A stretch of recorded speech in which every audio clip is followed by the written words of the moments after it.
Hi! On the Woodpecker today, I want to build something at the cottage, and it was the ideal moment to build myself a chainsaw mill and cut some planks.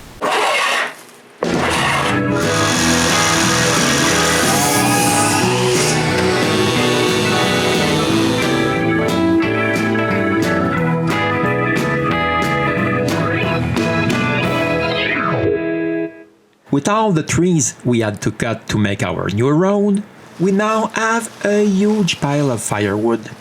It's way bigger than what our small woodshed can handle. So I want to build a new woodshed right here. As a matter of fact, some of the wood I store there will be used for our new woodshed. But there are still a lot of good trees lying on the ground. I want to use them for the construction. Here comes the chainsaw mill. The first thing I have to do is make something here that can hold the chainsaw in place without making holes in the bar. I still have nightmares from the last time I drilled a chainsaw bar. The first thing to do is to figure out this shape. It's quite easy because it's all oily. I just have to impregnate a piece of paper with this oil, then cut around it. Here it is, a paper pattern. I just have to make it out of aluminum now.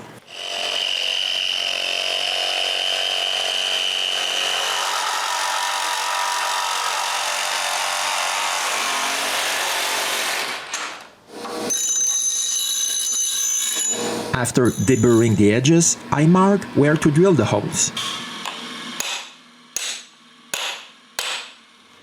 Here's where I need to make them.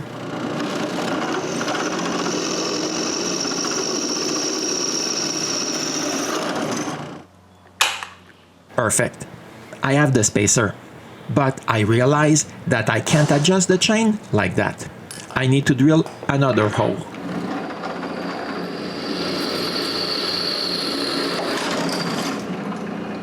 This is way better. Now I need to make the piece that will go on top of that. And you'll see pretty quickly that I really don't know where I'm going with this. Everything is done randomly. But something that needs to be precise are those holes.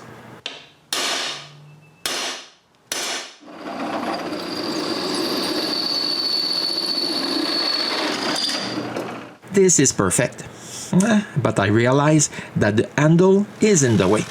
I trace around it and cut it out. But when I try this, I realize that the brake is also in the way.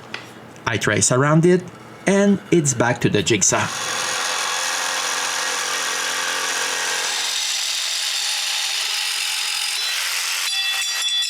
My troubles are not over because the plate can't be near there.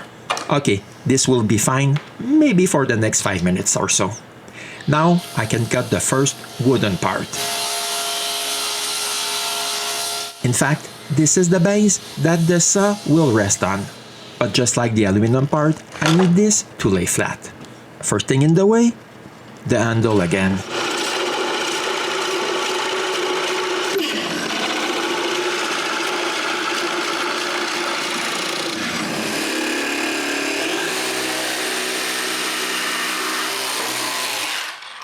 Then the blades bolts. I mark the wood and it's another trip to the drill press.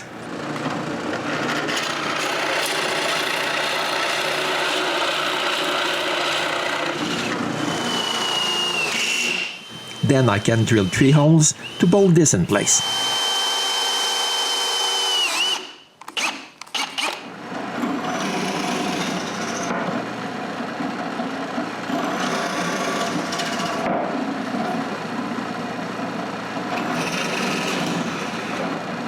But here I realize that I won't go far if I don't draw something. So I take a couple of minutes and draw what I have in mind. Here it is. I hope it will work. We'll see. With a plan in hand, I see right away that I need to modify the metal plate. Now I need to plane some pieces of wood lying around straight.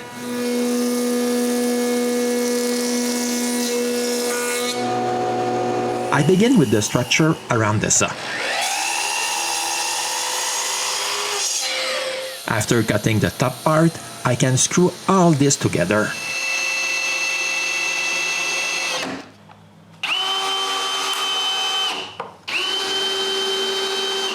I also make an angled piece to hold the saw in place.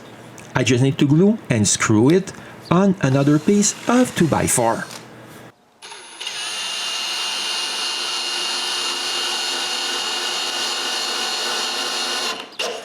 Then I cut it to length and screw it in place.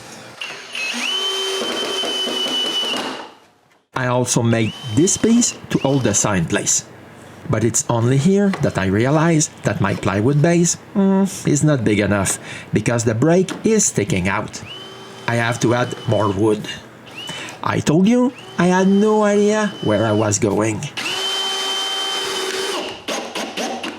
Now I need to cut more plywood for the external structure.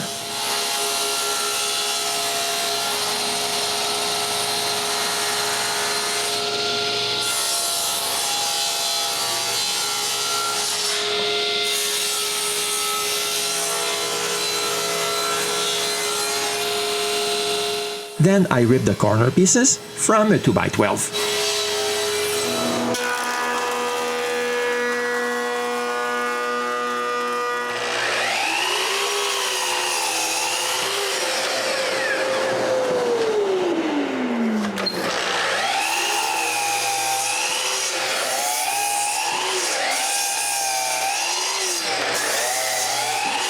Now that I have 8 pieces, I can glue and screw them together.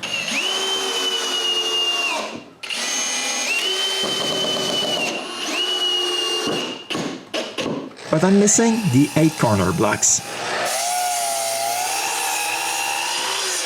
When I have all of them, I glue them in place and wait for the glue to dry. Then I add some screws.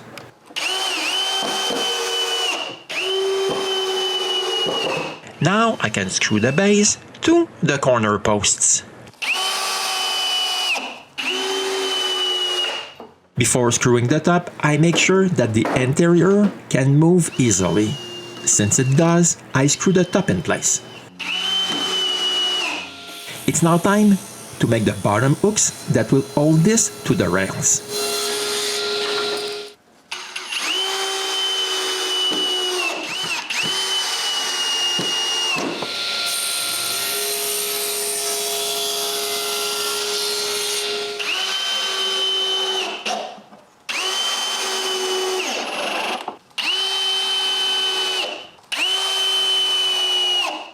Speaking of rails, it's time to make them.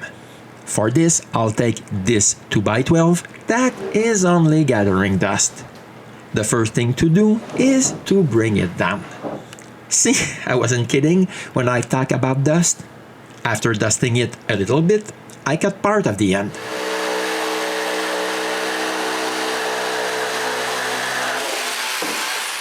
To make the rest of the cuts, I need to move my workbench out of the way. I rip 4 pieces out of this 2x12.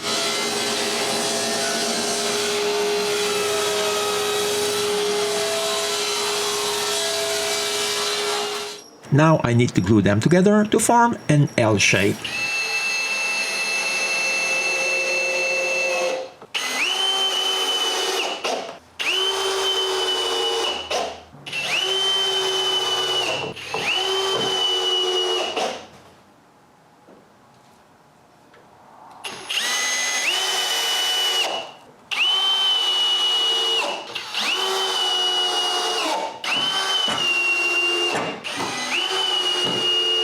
Here's a taste of what the rails will look like, but I'm missing some stretchers. I still have some lengths of 2x12, so it's perfect for this.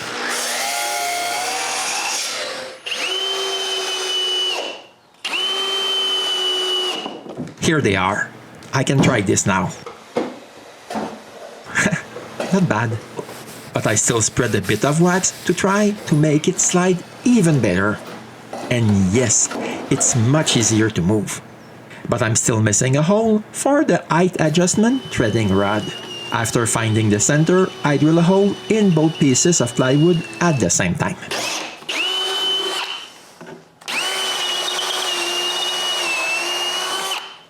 This way I'm sure the holes are aligned, and with a bolt, everything will stay in place.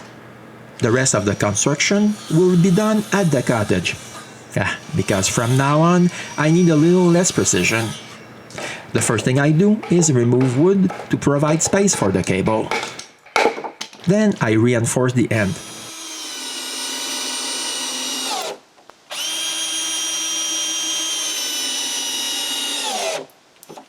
I do this because I need to screw another 2x4 there to hold the winch.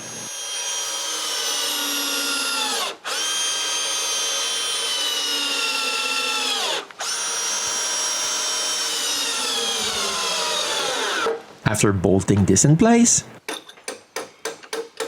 and adding a pulley, I can test this to see if it will work.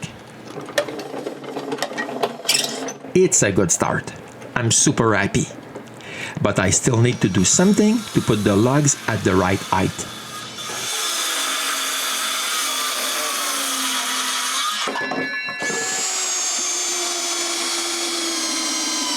First one done. I need to make another one. But on this one, I add a stop so the lugs won't move back when I cut them. Last thing to do is to screw all this in place. Here it is. This should work.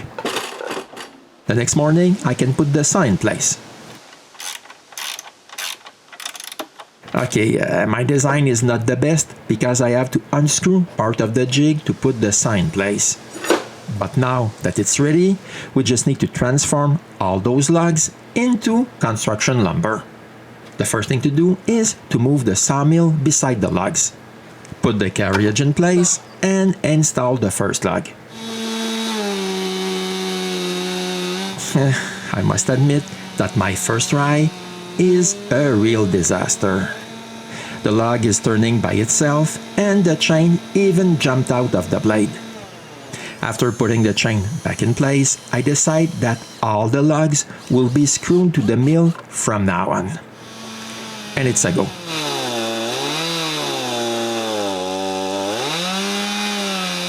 One thing I can say is that it's working way better than the last time.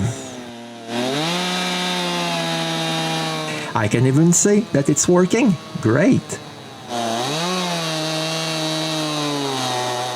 The only thing I have to do is to turn the crank. But I'm lucky because I have a lot of practice with that. I'm always the one who grates the cheese at home.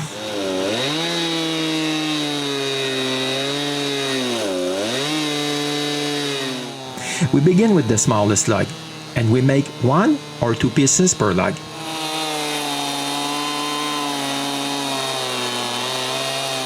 As a matter of fact, those are the only pieces that we cut on 3 sides. Here's what we managed to cut on our first day. But I had to make some modifications to my mill. I had to cut part of the top to have more space for the winch at the end. I will also make more modifications and cut this part so it's easier to fill the gas tank.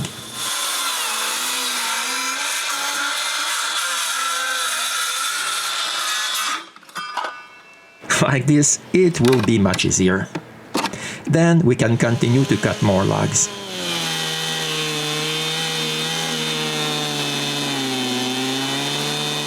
Adjusting the height is as simple as this. I also use a spring clamp to power the saw.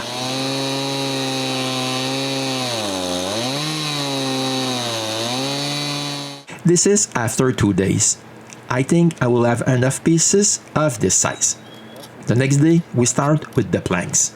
To have more or less the same thickness, we use this as a gauge. And it's a go. Here's how a typical cut is done. Here we already had cut the top and bottom bark of the log.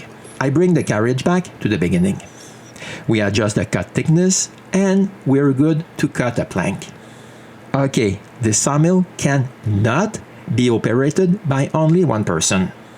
Renee has a lot of work to do, as usual. She has to pull on the steel wire so I can bring the carriage back at the beginning, just like you saw. She also puts a wedge every foot or so on top of sweeping the dust and a lot more. I'm leaving a stopwatch at the bottom because it's not very exciting to watch a 2.5 minute cut. With a small tree like this one, we were able to cut 4 planks. Here they are, but we don't have enough wood, so we go and pick more fallen trees from the road. This is what we brought back the first time. But this won't still be enough. We go back and get even more. But this time, we don't pick wimpy trees. Those ones are so big that we can't lift them into the pickup. I have to pull them.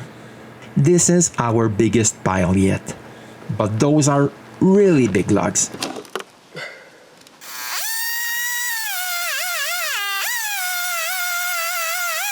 It takes more than 10 minutes to cut a plank. This is really too big for my small saw. After only 4 planks cut on the first log, I have some problems, and we must stop. Unfortunately, my saw is out of commission for good. When I come back to the cottage, I have a brand new one. This time around, I bought a professional chainsaw, which has almost twice the power as the other one. But more powerful also means way bigger. It's too big for my sawmill. I need to make more modifications.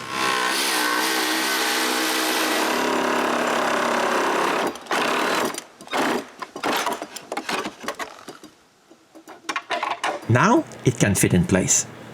I can bolt it and try it for the very first time. As a matter of fact, I finished the cut where my other saw died.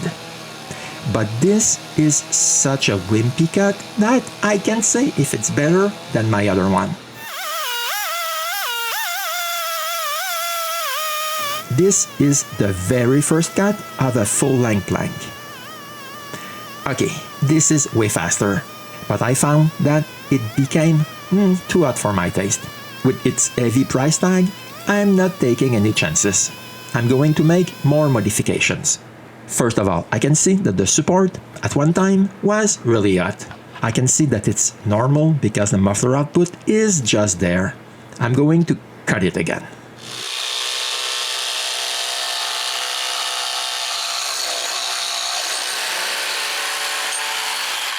I also will cut part of the wooden base so the air can flow more easily.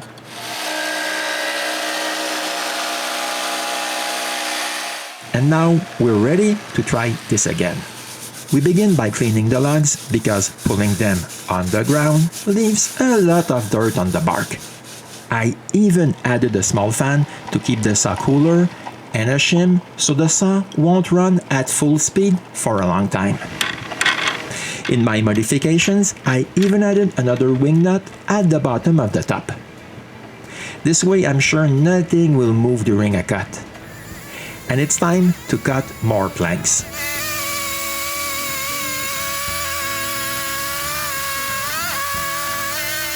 After every second plank, I also clean the air filter. As you can see, this is not a luxury. Lucky for me, it's easy to open, even on my mill.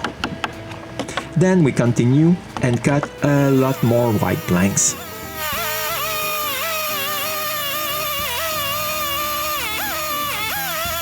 After all this is all the wood we've cut. I think I'll have enough. Anyway, I still have those logs if I'm missing some planks or anything else. This is a really nice wood pile, but unfortunately, I burned a brand new saw that was not even a year old. I guess I'm only even with the price of wood these days. So if, like me, you want to cut your own planks, don't even think about it without a professional chainsaw. Unless if you're like me and get a kick out of using brand new tools. Besides the incident with my small saw, I'm very satisfied with my wood pile.